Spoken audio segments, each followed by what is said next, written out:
Now I would like to invite Shri Prakash Salame for the presentation.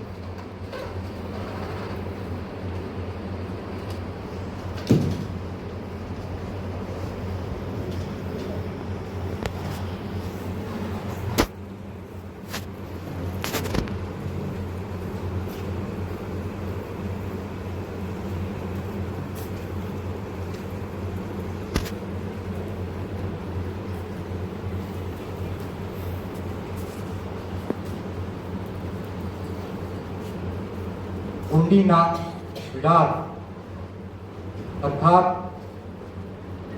Gond समुदाय का रहिवास क्षेत्र गोंडीनाथ बिडार यह शुद्ध गोंडी शब्द है।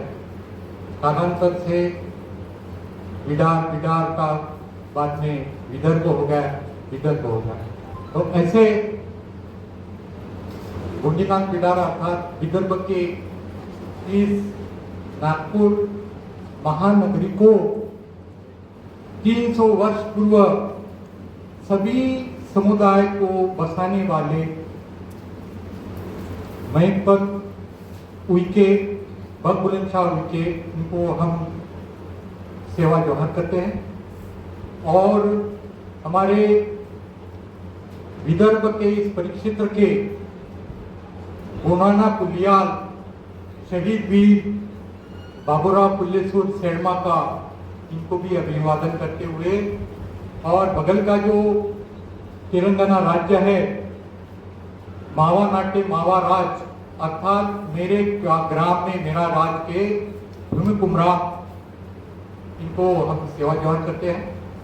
और इस महानगरी नागपुर में विश्व स्तरीय एक संशोधन हुआ था 2002 सन को, और आप देख रहे हैं स्क्रीन पर सैंगली लिपि का गोंडी में उद्घाटन, डिसाइफरमेंट ऑफ इंडस्ट्री इन गोंडी। इस परम संशोधन ग्रंथ के रचनाकार गुणवाना साहित्याचार्य मोती राम गंगाली, बाद में उनका कहना था कि मैं जड़ से जुड़ना चाहता हूं, इसलिए उन्होंने अपना स्वयं का नाम मोती रावण करना किया। तो उन सभी हमारे प्रेम शक्तियों को हम सेवा जोहर करते हैं। और बिंजानी नगर महाविद्यालय के समस्त शिक्षा वर्ग के सब प्राध्यापक वर्ग, छात्र छात्राएं, और आज के इस सेमिनार में हमारे जो साथी है संजय जी कोरे, कामड़ी जी, गुरुदास कामड़ी जी, और राजेंद्र जी है, और आज के सेशन के जो चेयरपर्सन है उनको भी हम सेवा जोहर करते हैं, और आप सभी को भी सेवा जोहर करते हैं। तो विद्वान गणों, हमारा विषय है आज का डिसाइफरमेंट ऑफ इंडस्ट्री इन गोंडी, अर्थात सिंधु घाटी में जो 1981 में मुद्राएं उत्खनन में प्राप्त हुई, तो उस मुद्राओं का वाल मतलब जब उसके फोटोग्राफ पूरे धरती पे चले गए, तो सभी भाषाविदों ने अपनी अपनी मातृभाषा में उद्घाटित करने का प्रयत्न किया, 50 से भी ज़्यादा इंटरनेशनल लेवल पर, और हमारे भारतीय भी थे, लेकिन दुर्भाग्यवश किसी को भी सफलता नहीं मिली। तो 2002 में मोतीराम कंगाली जी ने इसी गोंड राजा द्वारा निर्मित नागपुर नगर में विदर्भ साहित्य सम्मेलन इस सभागृह में जागतिक कृति का पुस्तक का विमोचन किया, और धरती के सभी शोधकर्ताओं को एक नई दिशा दी कि सिंधु घाटी की सभ्यता में जो मुद्रा है उसको द्रविड़ पूर्व गोंडी भाषा में किस तरह अर्थपूर्ण रूप से पढ़ा जा सका। तो साथियों, मैं मेरा प्रेजेंटेशन देने के पूर्व एक पार्श्वभूमि रखना चाहूंगा कि गोंडी गोंडवाना क्या है, गोंडी भाषा क्या है, गोंडी भाषा की व्युत्पत्ति कैसे हुई। तो जो हमारे पंचखंड धरती गुणाना सिंगारदीप कोयमुरी द्वीप के जो अधिपति है शंभू माधव, मावा दाऊ, मावा यानी हमारा, दाऊ यानी पिता, मावा दाऊ कालांतर में महादेव हो गए अन्य लोगों ने। तो उनका जो देववाद्य है गोंडी में उसको कहते हैं गोविंदाड़ी। गोविंदाड़ी, गोविंद यानी गोंगो, येन यानी नृत्य और आड़ी यानी वाद्य, मतलब देव का वाद्य गोविंदाड़ी। तो उसके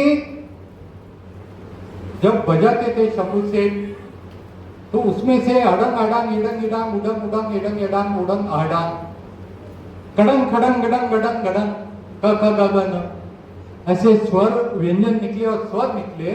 और जो आप देख सकते हैं इस मुद्रा में जो 22 हाथधारी बैठे हैं डायस पर, सिरमौरधारी, सिरमौर बोलते 22 हाथ, तो उन्होंने उस डमरू के ध्वनियों को सुना, धुनों को सुनाकर व्यक्त किया उस धुन को।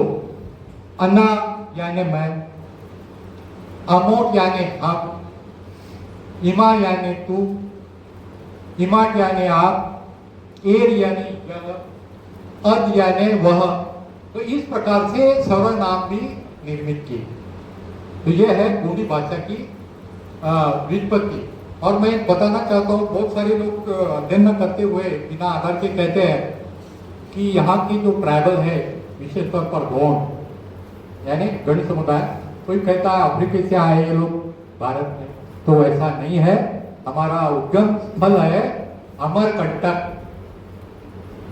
जिसे गोंडी में अमरकोट कहा जाता है। नर्मदा नदी का जो उद्गम स्थल है नर्राल मादा, यानी आद्य दाई दाऊ, नर्राल मादा, बाद में नर्मदा नदी, ऐसा उस अति प्राचीन नदी को नाम दिया। वो है कोया कोयतुर वन समुदाय, गोंड समुदाय का उद्गम स्थल, और उसका पूरा वेद विस्तार पंचखंड धरती पे चला। तो ये मैं संक्षिप्त में 5 मिनट किया। तो इस फॉरवर्ड पेपर प्रेजेंटेशन, समय बहुत कम है और वैसे तो मुझे न्यूनतम आधा घंटा लगता है। Origin of Gondi language, please forward. तो ये आपने बता दिया पूर्व में, और फॉरवर्ड कीजिए और 1 मिनट रुकिए। और फिर मुंड रण मुंह नालू सर सारू, यानी इस तरह जो डमरू की ध्वनि होती है तो अंक गणित भी निकला है। ऊन यानी वन, रट यानी 2, मून यानी 3। इस प्रकार ये तुम्हारी गिनती के दिन है। तो डिसिप्लिन ऑफ इंडस्ट्री गोंडी आगे चलिए। तो यह हड़प्पा मोहनजोदड़ो लिपि कंगाली जी ने 2002 में पढ़ा। तो ये इसको पढ़ना भी आसान नहीं था। कंगाली जी ने गोंडी भाषा शब्दकोश भाग 1, गोंडी भाषा शब्दकोश भाग 2 और गोंडी कड़कियान मुंडे लंबे चौड़ी अर्थात गोंडी व्याकरण उसकी संरचना, यह किताब उन्होंने लिखी। और जो हमारे विश्व स्तरीय के जो भाषा शास्त्री है पोलवेल है, न्यायमूर्ति रानडे, इन्होंने गोंडी भाषा पे गहनता से अध्ययन किया है और उन्होंने रिमार्क देके चले गए भाषा शास्त्री कि Gondi is the mother tongue of the all Dravidian language.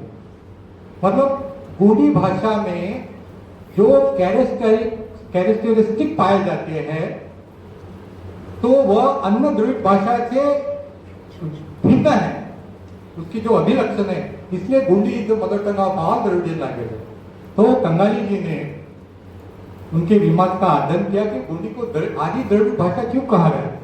तब कहीं जब ये किताब निकली, मतलब जो एक्सकैवेशन हुआ, पिक्टोग्राफ्स निकले, तो उनको गोंडी भाषा के मूल रूप ग्राम से, रूट माध्यम से पढ़ने में उनको सक्सेस मिला। प्लीज फर्स्ट कीजिए, लेकिन मैं इसका रुकिए। तो और एक गोंडी भाषा की एक विशेषता है साथियों, तो गोंडी भाषा मतलब हड़प्पन लिपि राइट टू लेफ्ट पढ़ी जाती है, राइट टू लेफ्ट पढ़ी जाती है। इसका एक गुण समुदाय जैसे है वो प्रकृति के नियमावली के अनुसार चलने वाले हैं। जैसे ग्रह, प्लैनेट, तारे, ये एंटी क्लॉकवाइज डायरेक्शन में रिवॉल्यूशन होता है उनका, राइट टू लेफ्ट। तो वो हड़प्पन लिपि भी राइट टू लेफ्ट पढ़ी जाती है। और उसको एक आधार है कि गोंडी समुदाय में जब खाना परोसा जाता है तो परसने की दिशा जो होती है वो राइट टू लेफ्ट होती है। और जो मर्मिंग पोल यानी विवाह का जो स्तंभ होता है, दूल्हा दुल्हन उसको जब प्रदक्षिणा फेरे लगाते हैं तो राइट टू लेफ्ट ही लगाते हैं। इसलिए ये बूढ़ी भाषा में पढ़ी गई हड़प्पा लिपि, उसकी जो पढ़ने की दिशा है वो राइट टू लेफ्ट है। और एक चीज है उसमें, वो किसी मुद्रा में सर कोई प्राणी अगर बताते हैं तो प्राणी का जो मुख है, हेड है, उस दिशा से भी हड़प्पा लिपि पढ़ी जा सकती है। तो दोनों है, महत्वपूर्ण है, बहुत कम लोगों को पता नहीं है ये। तो एक तो राइट टू लेफ्ट, और जो सील का जो मुख यानी जो प्राणी का जो हेड होगा उस दिशा से हड़प्पा लिपि पढ़ी जाती है। और सर पीछे जाइए। तो हड़प्पा लिपि पढ़ने के लिए there are 4 very important rules to ascertain what is symbolized by the mark sign on the seal. Okay. Number 2, find out its synonym in Proto-Dravidian language. अर्थात उसका पर्यायवाची नाम द्रविड़ भाषा में क्या है, ये दूसरी condition. Select appropriate synonym in the proto-Dravidian language only. सिर्फ प्रोटो-द्रविडियन लैंग्वेज में ही उसको आपको ढूंढना है। और चौथा जो है, to ascertain the real and literal meaning of the synonymous word and apply it into seal inscription with its basic aims. Okay, please forward. Next one. मैं वो मुद्रा की तरफ आना चाहता हूँ। और हाँ, ये साथियों सिंधु घाटी की सभ्यता में जो ये 12 महीने के मिले हैं, जैसे अंग्रेजी में जनवरी, फरवरी, मार्च, अप्रैल, इस तरह। तो जो पहला महीना है आप देखिए सबसे ऊपर बिलम्बोलोमान, बिलम्बोलम यानी प्रथम महीना। ध्यान से देखिए, जो वो धनुष्य है, बाण है, तो धनुष्य को बिल कहते हैं, और जो तीर है एरो उसको अम्ब कहते हैं। बिल अम्ब, और ये जो मैं हूं समझा आप है, तो ये आर चिन्ह कहा जाता है, मतलब मानवाकृति चिन्ह, मतलब वो कार्य और स्थिति दर्शाता है। वो कैसे पढ़ा जाएंगे, बिल अम्ब आर उमान, और वो स्टेम ऑफ व्हीट है, वो जो गठन दिखाई दे रहा है विलंबोमान, यानी हमारे जो पार्श्वनी जो है नागपुर से, यानी हमारी पानी की देवता है विलंबोमान। कालांतर में भीमाल कर दिए उसको, कालांतर में भीषण भी कर दिया, मतलब वो पर्जन्य की देवता है। तो विलंबाल ऐसे पढ़ा जाता है। दूसरा है रंडोमान, मतलब 2 खड़ी रखी है, और रण यानी 2, और वो ओमान है, ओमान यानी महीना, और स्टेम ऑफ व्हीट, ठीक है। और मुंदोमान 3 खड़ी है, मतलब तीसरा महीना। फिर 4 लकीरें, नालोमान 5 लकीरें, सयोमान, सारोमान, येरोमान यानी 7वां महीना, अरुमान 2 बैंगल टाइप है, एक दूसरे में घूमते हैं, उसको अरु बोले हैं। अरु यानी 8वां महीना, ओमान यानी महीना, नोरोमान यानी 9वां महीना, पदुमान, पदुंदुमान और अंतो। इस तरह 12 महीने भी पूरी भाषा में पड़ेंगे। नेक्स्ट। हाँ, तो सबसे आपने भी देखा होगा कि जो ये फिश साइन है, लेकिन वो फिश नहीं, बहुत लोगों को पता नहीं है। तो गुंडी प्रोनाउंसिएशन इसका होता है, एक खड़ी लकीर है, उसके बाद फिश साइन है, यानी उन सगा मुखा कोड, मतलब एक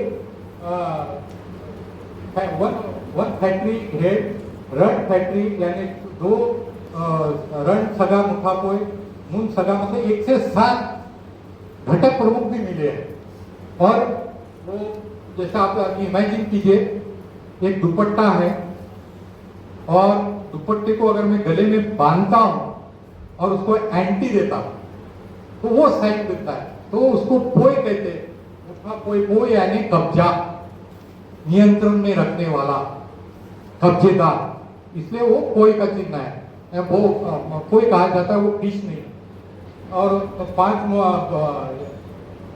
प्रमुख भी मिले, मुखा पोय, सेरा पोय यानी prime fish, head fish, mother deity, master fish. Next madam, मुझे समय वहां के बताना बहुत वास्ट है, ठीक है। नेक्स्ट, तो ये पारी सगा भी है। नेक्स्ट, एक सगा। हाँ, तो मैं यहाँ ये बहुत इंपॉर्टेंट पिक्टोग्राफ है, हड़प्पा सिंधु घाटी सभ्यता में। इसका सील नंबर है ये 304, 304। तो आप देखिए यहाँ पर जो टॉप जो लाइन है मानवाकृति चिन्ह है, मैंने जब भी उसको पहले आपको बताया कि आर है, ठीक है। और उसके बाद में सीजर है यानी कैंची, वो यानी वो काटने का काम करेगी। आर उसको बोलते गुंडी में पोया, आर पोया। बाद में कंपास है डिवाइडर, हम कंपास में रहता था है ना, उसको बोलते हैं पारी, मतलब वो व्यवस्था, विवाह व्यवस्था। और बाद में पहांदी, मतलब वो चिन्ह है सिर के ऊपर तो खड़ी लकीर है, उसको पहांदी कहता है, पहांदी यानी करेक्ट। और फिर फिश साइन है, उसको पोयार कहा है, पोया यानी कब्जेदार। और आन जो आखिरी का जो शब्द है, मतलब कंटेनर टाइप जो दिखाई दे रहा है, उसको गुंडी में आन कहते हैं, मतलब ये बतियान कि यह क्या है, मतलब वाक्य की जो समाप्ति है वो आन पर होगी। तेरा नाम क्या है, मेरा नाम प्रकाश सलामी है, तो वो एंड उसका आन पे होगा। तो बहुत सारे अन्य लोगों ने गुंडी भाषा को समझा नहीं, अध्ययन नहीं किया, तो इसको वो अन्य लोग गुंडेतर लोग पशुपतिनाथ कहते क्योंकि आप प्राणी जी हैं। पर लेकिन ऐसा कुछ भी नहीं, हमारे जितनी भी जनजाति है ये पशु पक्षी और जानवर का अपना टोटेम को उसको पूछते हैं, जैसा मीन समुदाय है यानी मछली है ना। बाद में तुम्हारा ये मूर गोंड है, मूर गोंड बदक वाले, तो और कोट गोंड है कुर्कु समुदाय के लोग हैं। कोट का अर्थ होता है ये मुर्गा, तो यह कुल चिन्हों का अधिष्ठाता है, ऐसा उसका अर्थ होता है। वहां पर आप बाघ देख रहे हैं, मेरा सरनेम सलाने है, तो मेरा टोटेम पुल्लियान यानी बाघ है, ठीक है। येर में सरनेम रहते हैं गुंडों में, वो येर में यानी भैंस है। बाद में हाथी है, इनवा के सरनेम होता है, तो उनके कुल चिन्ह है। तो यह जो चिन्ह को पढ़ा गया कंगाल जी ने, आल कोया पारी पानी मुखा पोया, यह कोया पारी गुरु मुखिया है, मतलब कुल चिन्ह का आवंटन करने वाला ये है गुरु मुखिया के, वो पांडे पारी को पार लिखो। नेक्स्ट तो साथियों थैंक यू। तो इस संबंध में हमने कल से किताब यहाँ दालत रखा है, गोदी साहित्य संस्कृत किताबों को खरीदीजिए। और आधा काम तो मैंने एग्जीबिशन भी लगाया है दालन में, उसको भी फोटो आप देखिए, उसका आपका गुंडी में भी और हिंदी में है। और मैं बहुत बहुत धन्यवाद देता हूँ संदीप जी को, जिन्होंने मुझे कांटेक्ट किया, सलाह मिलिए, आप पधारिए। और इस सिंधु घाटी की सभ्यता में जो मोरा जो मिले बुद्धिस्ट भाषा में पढ़ा है उसका आप आके बताइए। बहुत बहुत धन्यवाद। Thank you, sir. Now I would like to invite Dr. Sanjay Gore, sir, for the paper presentation.